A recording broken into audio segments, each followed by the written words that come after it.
They say opposites attract. That's why the Sleep Number Smart Bed is the best bed for couples. You can each choose what's right for you, whenever you like. You like a bed that feels firm, but they want soft? Sleep Number does that. You want to sleep cooler, while they like to feel warm. Sleep Number does that too. Sleep Number Smart Beds also learn how you sleep and provide you with personalized insights to help you sleep even better. You have to feel it to believe it. Find the bed that's for both of you, only at a Sleep Number store. 9 out of 10 couples say they sleep better on a Sleep Number Smart Bed. Time to catch some Z's. J.D. Power ranks Sleep Number number 1 in customer satisfaction with mattresses purchased in-store. And now, Sleep Number Smart Beds starting at $9.99. Prices higher in Alaska and Hawaii. For J.D. Power 2023 award information, visit jdpower.com/awards. Only at a Sleep Number store or sleepnumber.com. Edit audio. Hello, everyone. I'm Robin Hopkins, and this is Well Adjusting, where I talk to people about life stuff, but not in an NPR way. It's more like we're at the bar, having cocktails, getting into your business sort of way. It's giving drunk NPR. Oh, and producer Steph is here too. Hello. All right, the genesis of today's episode is quite simple. I was out with my pals, and I had a couple of margaritas, and I'd been feeling kind of blue lately, and I was wondering if, perhaps I should be reaching out and talking to my old therapist or something. And then immediately after, I started feeling like a fraud because, this is an advice show of sorts, right? So I'm like, I'm doing something about this. I text producer Steph. By the way, I didn't call my therapist. I just was like, I'm going to text producer Steph all about holding myself accountable. Let's do an episode about this. And then I woke up and I was immediately like, no, let's not. Let's not do that. But I had already sent the email. So welcome to, Robin and Steph telling themselves. All right, Steph, here we are. Here we are. How many months later after you sent that email? 2, maybe? Which I need you to know that I got that email and it was something like, 9 p.m. at night or something. But it was like a weekend. Super late for me, though. I was looked at my phone and I saw it and I read it. But then the next day I looked at my phone again and I was like, where's that text message from Robin? And now on iMessage, you can delete things. So I thought you had deleted the message. And I was looking through all of my stuff and I was like, oh my God, Robin got embarrassed, blah, blah, blah. And then deleted or drunk texted me or something. So then I was looking through everything and I think I texted you. I was like, am I mistaken or making this up or did you actually text me? And then I was like, no, I'm super old and I emailed it. Yeah. But the feeling behind it is there that maybe you would have been like, oh, actually, I don't want to talk about that when you wake up in the morning or something. You were not wrong at all. So then we somehow it gets added to the production meeting agenda. I'm somehow Steph. And everyone's like, let's do it. And then I'm like, well, I don't know. Now, my shoulders are up and my voice is up and I'm starting to try to back away from it in front of 17 people.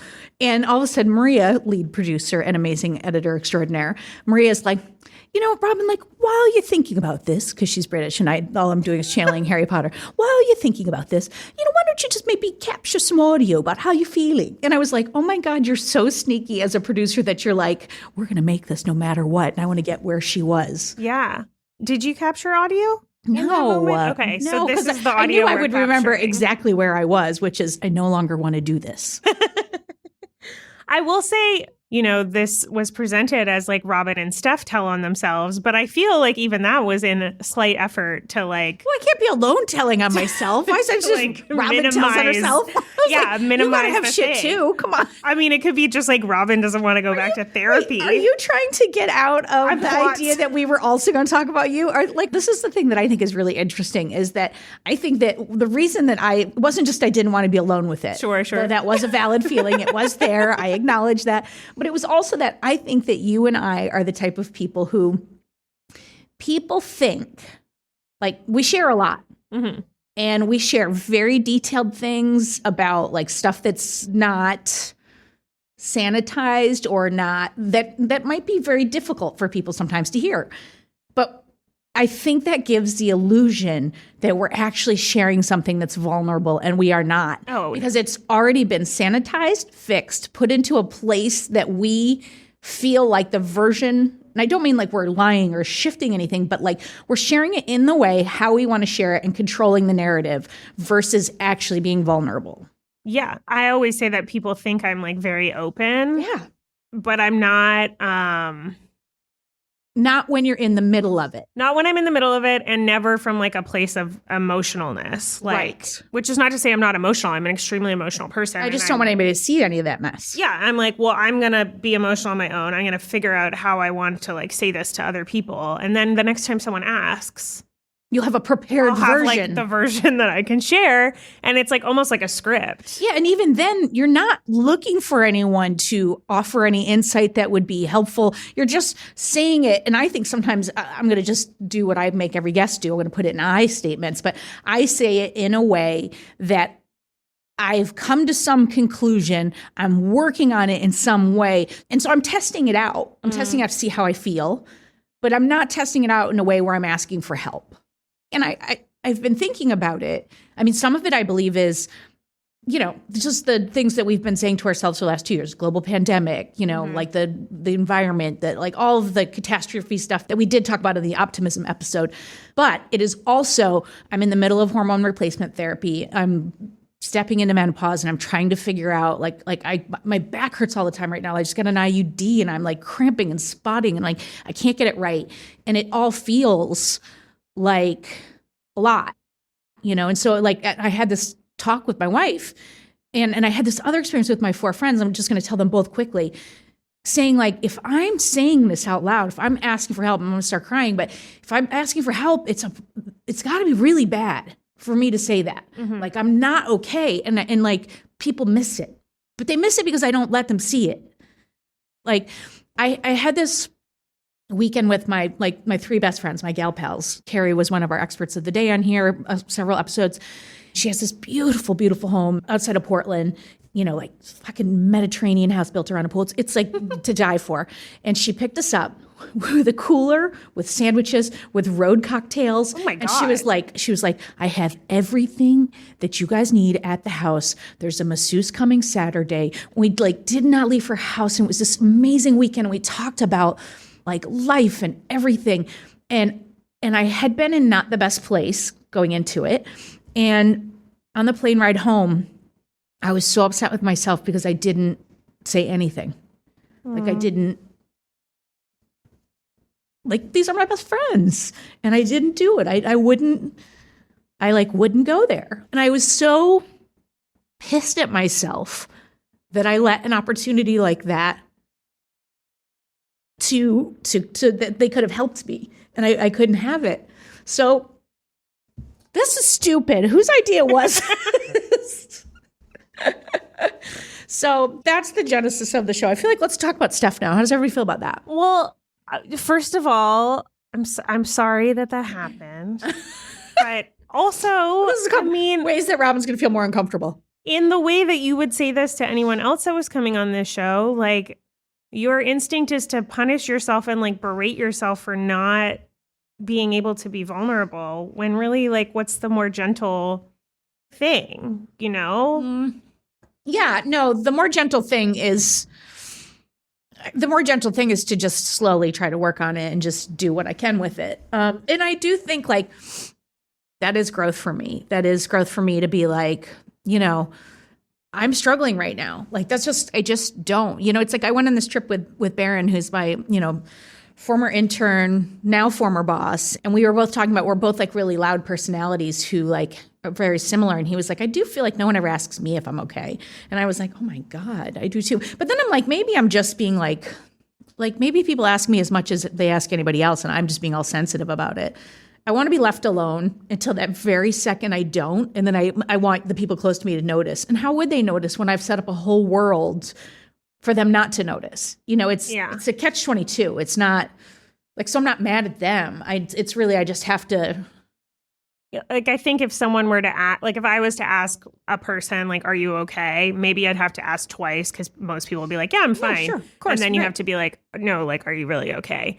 But I think for you and me, if someone were asking me, they'd probably have to ask me like 15 times or come around in a different way. Yeah. So I think it's less that people aren't, maybe people are asking less because you have this like facade that everything is okay. But also I think in order for you to answer the question, in a way that's vulnerable, it would take a little more. Yeah. Well, it's just like I've been trying to think about like what would it even take? So like one of our experts of the day, I've been open about Patricia. She did a lot of episodes in season 1. She was my therapist, right? And like I've gone to her off and on over the years. And God, I mean, it would be funny to cut to Patricia and be like, yeah, she is really, let me get the files out. No, but like, you know,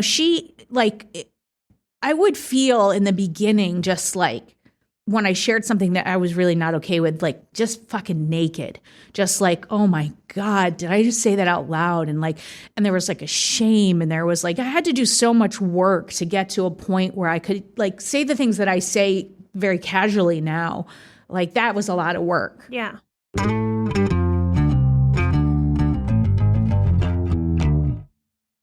So when's the last time you were in therapy, and was it with Patricia? I was with Patricia. I think I did a couple of sessions the beginning of the pandemic. And prior to that, it would have been like, maybe like 2017, 2018. So it's been a hot minute. And I guess so like you've already like recognized that there's things that you wish you were talking about even in like friend situations. Yeah. There's like one sort of like core issue. Like I feel like that I would love to do some work on, but I also do not want to in any way, shape, or form. And I think that often, like if I'm just being fully honest, I think that often the idea that I would go and just talk about like the day-to-day stuff and say I'm not doing this other thing is what probably stops me. Well, I think so many people go to therapy and talk about the day-to-day stuff to find the thing that's under. Yeah. But you've already done some work, like done some work and understand what the thing that's under is. Right. Do you feel like you can like articulate it? I can, but I'm not going to. I'm going to say that. Here or here in the world? Well, I have to You're Patricia. I have to Patricia. I have, I mean, to Mary. But so you have articulated it. Yes. So that's good. Sure. Recently? But it's like, yeah, it's like, you know, it's not hidden. It's a thing I'm aware of. And I just don't want to, it's just too hard and I don't want to do it. What I'm not going to do is what people do is go, well, I already know the thing. I'm not going to, what's the word when you like, you know, put fancy words around it and, you know, like I'm not going to do any of that. I'm just going to say that it's this. It's this simple. I don't want to, but I want the result. So it's like I'm in a place where I go, okay, well, I don't have the result. So that's going to be what that's going to be. But like right now, or like, and it's less right now because I will say that like I don't know if some of the hormone stuff is shifting and the sun has come out. It's not winter. Like I am not feeling where I was this winter. Like I'm not feeling that, you know, like what the fuck am I doing? Like I'm like kind of lit up about a couple of things. And so I'm like back to feeling like mostly myself. What stinks about it is like this looming thing, which is stopping me from taking care of myself in a small area. Like if I went to Patricia and said, I don't want to talk about this. I'm just feeling this. Can we talk about that? She would be like, of course. I'm here for, it's just me. I feel like most therapists say that if you don't have a reason to go to therapy, that's probably the best time to go to therapy. I don't like that. Because it's like you have the like capacity to be working on things. You're not like drowning on the day to day. So like maybe there's things that you could do where it just like shows up as like a sprinkle. Yeah. Rather than like, you know, like you're getting dropped with rain a little bit and it's like some of the shit is falling on you, but it's not like winter hell where you're like drowning. I think the reality is, and I think what's good about this conversation, besides just like, you know, having it, I think it's helpful. But beyond that is like, I think it's helpful too, even in our listening of people of like, I think I can be cavalier with, I know it's hard, but you're going to just face it. You could do this. You've got this. Let's set a goal. And it's like, you know, and I'm out here being like, I'm fucking scared. And I don't want it. Like, I'm like a 12-year-old, like a defiant, probably not even 12, like, you know, more like toddler being like, no. Like, but it is scary. No. I mean, and it brings up like lots of shit. I did this like, I like got formally diagnosed with PTSD And I was like, okay, I should do like PTSD therapy. And then I had to talk to my doctor about it. And my doctor was like, well, that's a lot to work through, like blah, blah, blah. Like, make sure you're in a good place to do it. And I was like, okay, pandemic happened. Wicked not in a good place. But I started like, you know, just exploring like saying it out loud more or whatever in like little ways. Probably 2 years later, I was like, okay, I'm going to like do something about this, and went to this like PTSD therapy. I started doing it. It was really fucking hard. And then I broke my leg. Mm-hmm. I was like, I can't do both of these things. Also, I'm like not lucid enough. Stopped. Yeah. And now I can't go back to it. Like, I'm like, I feel like there's a block there. And that's like the only thing I can think of where I'm like sort of relating to you, where it's like, I started this thing and I started the work and I felt how hard it was. And then I was like, okay, I have to stop for very real reasons. And now I'm like, fuck, I don't want to go back to doing that. Like, I'm fine. I feel fine. And in a lot of ways, I am fine. And I know that there's this like looming thing that I'm going to have to deal with, that I want to deal with because I want to be over here and get the results. But like the reality is right now is not the time for me. So like, I think both of those things can be true. I think like, first of all, I'm in like regular therapy right now, therapy with my family right now, and therapy with my partner. No one could accuse you of not doing like work. I'm doing all of the therapy You're doing right now. plenty of work. So like I don't need another therapy right now. I like physically don't have the time for it or budget or anything. So I do want to say that there is like validity to that if you don't feel like you have the capacity right now.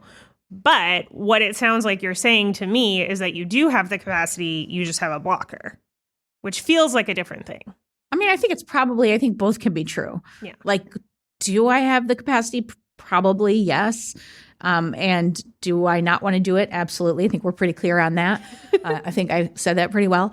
But also, would it be really fucking hard and take up a lot of mental space? And like, am I in a place where I want to do that? I also think that's true. No, I do not. Like, I think all those things are happening at once.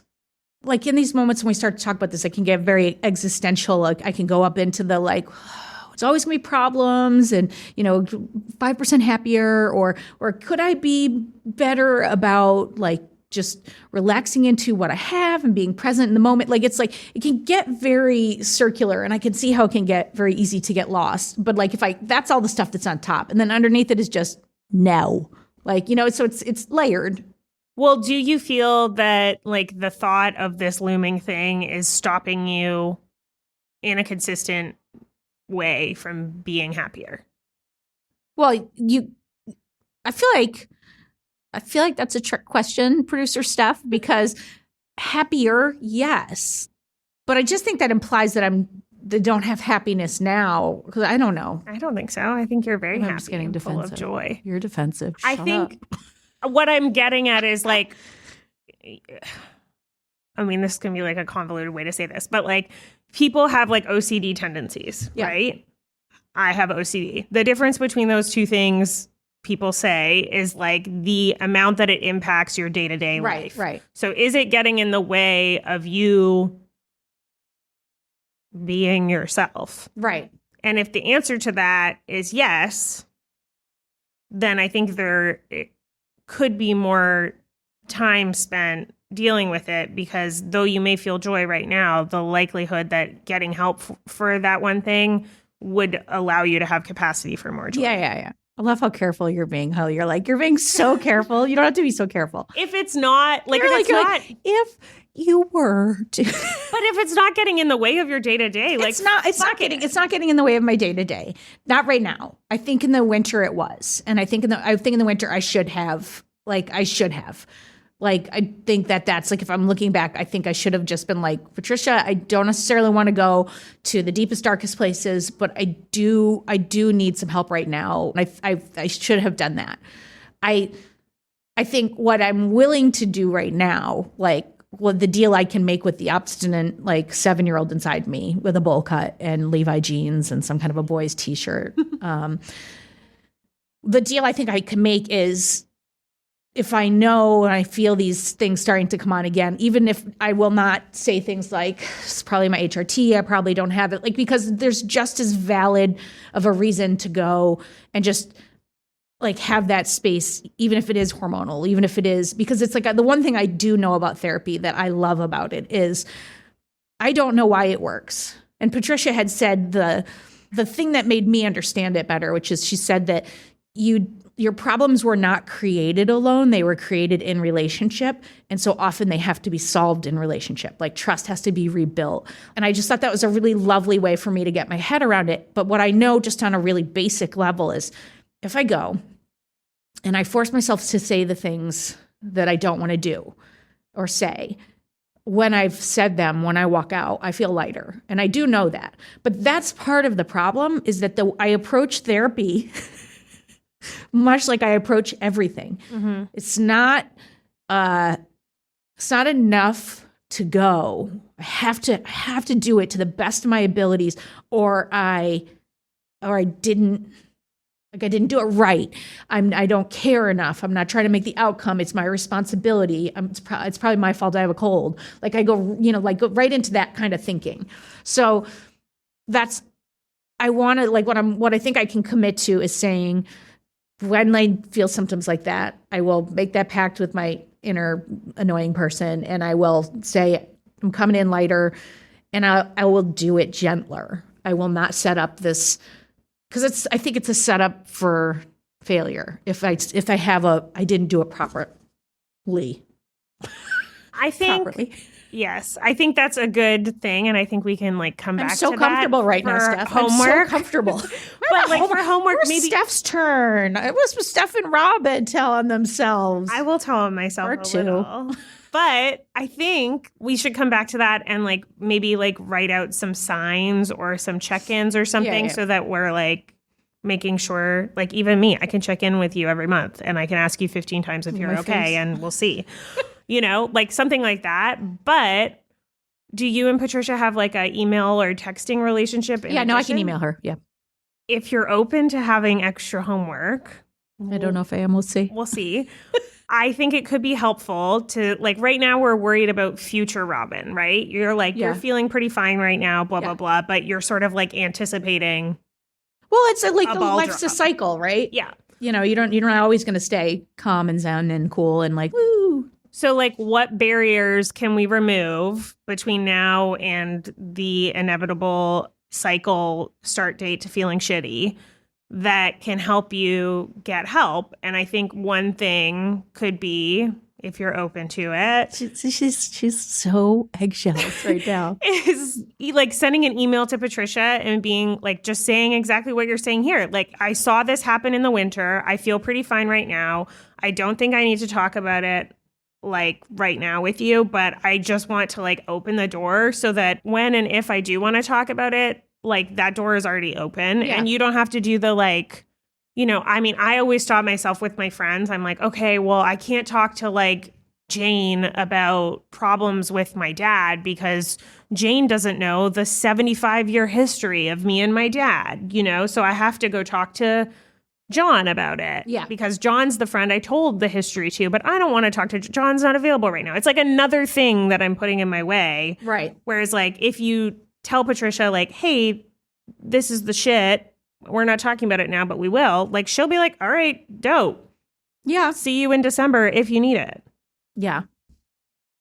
But you won't do it. I don't know. I feel it's also dipping your toe in the water. Our hardest guest? I mean, you can not want to do things. That's fine. I'll email Patricia. I've set myself up for a real problem because you actually have Patricia's email. I would never do that. Could you imagine? I'm worried about Robin. No, I would never. No. It's what you're saying is logical. I think the only reason I'm it's just that is sort of one of those accountability things that's scary. And it's I think the problem is not now. The problem is, will I do it then, whether I've sent that email or not? I think the real issue is what could I put in place when I'm starting to feel sort of blue? And what would be those signs? And I probably need to a little journaling on what that would look like. But, I think I know the signs. It's when I start saying things what's the point? What am I, or thinking things what am I doing? Oh my God, I just do this every day. That's a pretty big indicator. My food's off. That's a pretty big indicator. when I don't want to do things, when I want to sleep a lot, like those kinds of things. I like to sleep a lot anyway. I'm a sleeper. Like, what do you have to lose from sending the email? I'd like to weigh in on that at the end of the episode, Steph. I'd like to give up. I would like I would like I'm at a car dealership and I'm like, I'm going to go to the bathroom. Okay. I'm hiding right Deal. now. We'll come back to you in a week and ask what you have to lose by episode. sending an email. Okay. Because to me, it opens the door, lets you like dabble your toes in. It's like me saying I have PTSD out loud. I'm like, okay, that is like. Well, that's the thing. It's not just the sending the email. You're asking me to say it out loud. You're asking me to say it out loud to the person who's going to make me more accountable, and that's scary. And I'm hedging. I mean, I'm not even going to try to lie. I'm hedging. Like, you know. But no one's going to take even any of my advice after this episode. I disagree. I think it makes you more relatable. And that's the thing. It's scary. The more you say it, the less scary it becomes. No, and that's really valid. Like, I mean, I feel like that's how I process a lot of things. And sending an email is less scary than saying it in person. So if you send the email. I'll send the goddamn email, Steph. Fuck yeah. God damn it.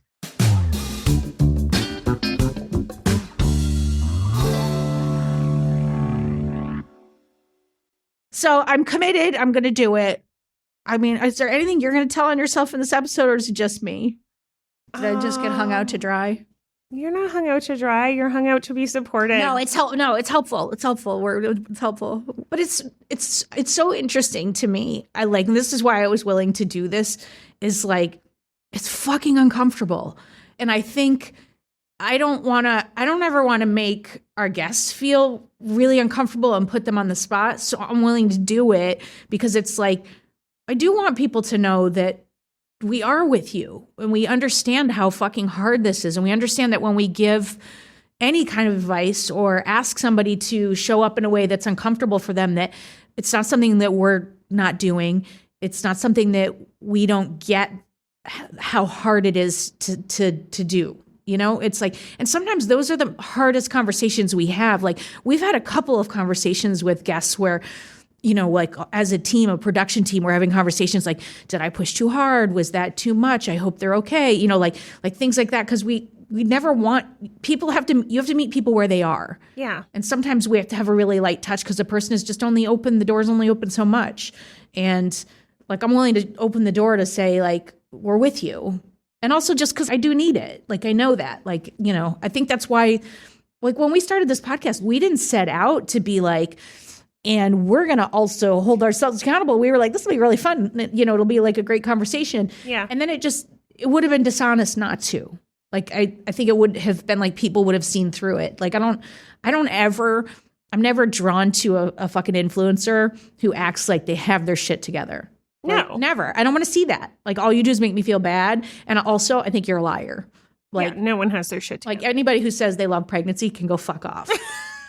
Go fuck right the fuck off. It was not fun. Yeah. We get this feedback from people that listen to the show, and it makes sense. And it's what we've been saying, that it's like when you hear, it's just like relatability. You hear other people struggling and you feel less alone in your struggle, even if your struggle is completely different.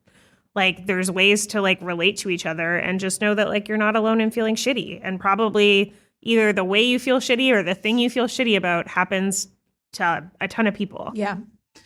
Well, and like, I know I'll walk out of here and I'll feel a little lighter, and I know I'll feel a little better, and I'll feel a little bit more like, okay. Because it's like I had a family where, you know, there was addiction and where things happen at night and then the next day we pretend it didn't happen. Mm-hmm. And like that creates a cycle of shame, and it creates a cycle of like self-doubt, and then like just the night's dark and it's long, and then the next morning you're just like, all right, well, it's a new day, and the sun comes up and it's gorgeous, and yet it feels like something feels off. And you know, we've talked a lot about like being searchers as people, and like as I've gone on a path of trying to be as happy as I can in as most moments as possible, like that's my goal. My personal overall goal is to try to be as happy as I can in as many moments as possible. And I fail a lot, but I succeed a lot. And in that, if I'm hiding something, it feels like back then. And if I'm not being honest, I feel like there's a creeping feeling of like, this is all fake.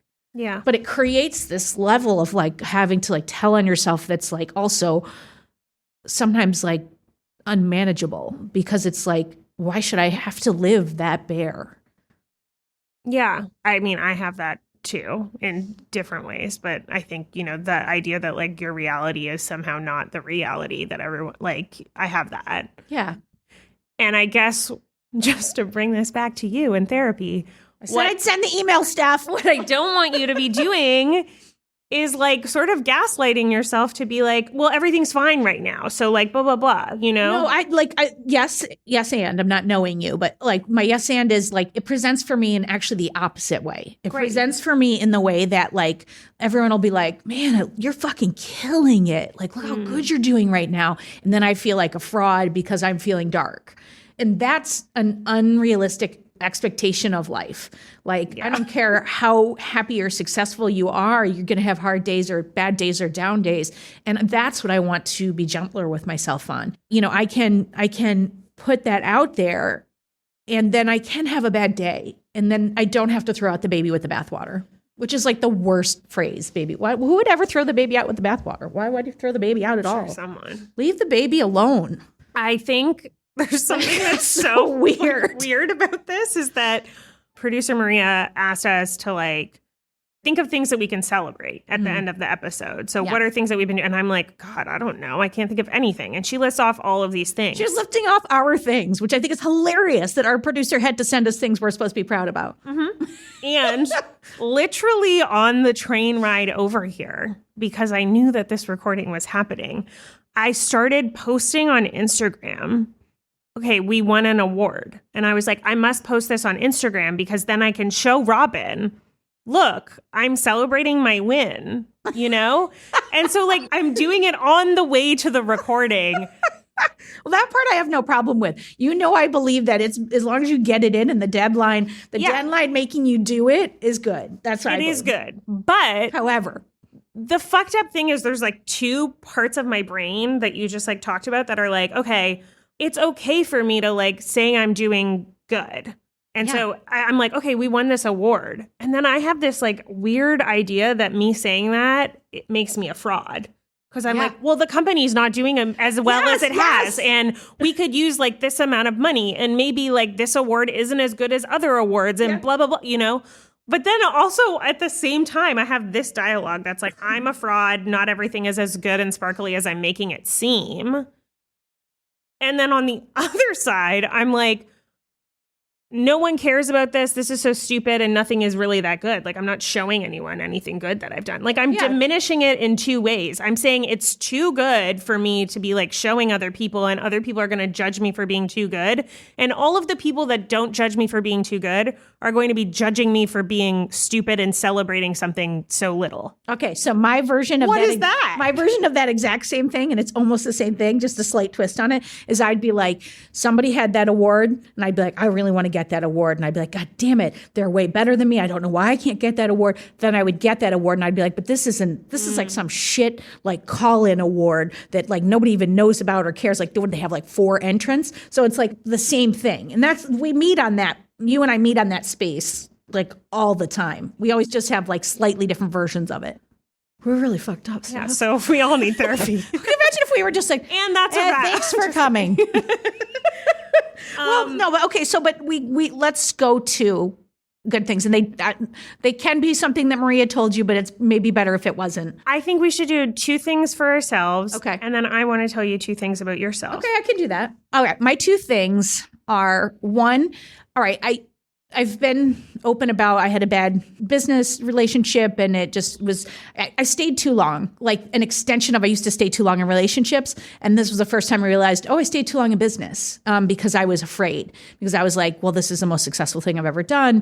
What if, who's going to want me? What I'm going to be able to do? Like I stepped into this thing. I didn't mean for it to happen. So that said,